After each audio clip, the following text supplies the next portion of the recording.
the Democratic Party looks to find a path forward, new divisions are cropping up between the old guard and the younger, more progressive voices. Parkland, Florida school shooting survivor turned Democratic activist David Hogg, currently vice chair of the Democratic National Committee, is ruffling some feathers as he makes a push to back younger primary challengers against some of his party's older incumbents. The DNC, which is the party's campaign arm responsible for organizing and raising funds at the local, state, and national level, is pushing back forcefully on Hogg, saying the organization is supposed to be neutral in terms of primary races with the aim of winning general elections. NewsNation's Joe Khalil is live for us there in Washington. So, Joe, we just heard from party leadership on this very issue. Yeah, they held a call this morning, and that was the takeaway, to me anyway, listening to this morning DNC call, that the rest of the leadership and its officers still have a pretty deep divide between their youngest officer, David Hogg, who currently is the vice chair.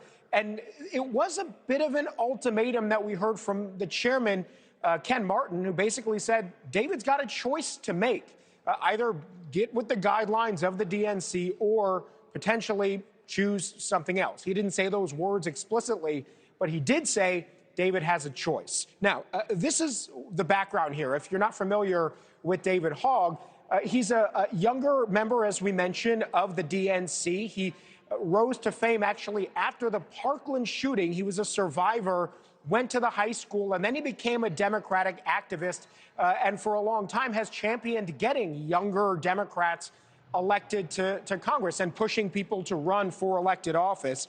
He recently came out with a stance that was seen as pretty unorthodox, which is he said he would commit to supporting with fundraising and the backing younger candidates to primary sitting members of Congress, sitting elected Democrats whom he thinks are not sufficiently standing up and fighting back hard enough against the Trump agenda, that he would support people running against them and challenging them.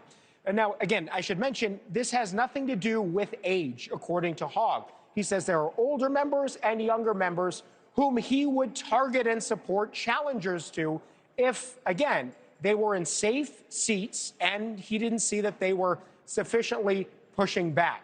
That position that he took is totally opposite to what the DNC has promised and has stood for since its beginning, essentially. One of its primary principles was that they would never get involved in any races where Democrats are running against other Democrats. In fact, the organization makes their officers sign neutrality pledges, promising that they won't interfere either one way or another.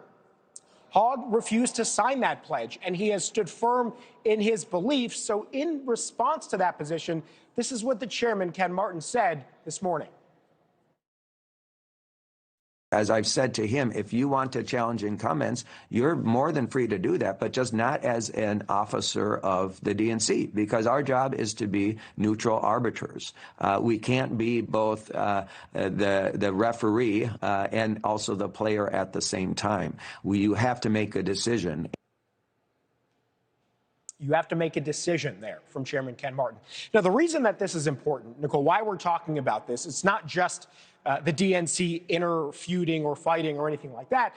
This speaks to the broader theme that is going on nationwide right now. There are a lot of Democratic voters, particularly younger ones, that are unhappy with the Democratic leadership, elected officials here in Congress. We saw a lot of that spill over when there was the government funding fight, and you had Senate leaders like Chuck Schumer take that vote to move a funding bill forward that President Trump and Republicans had championed.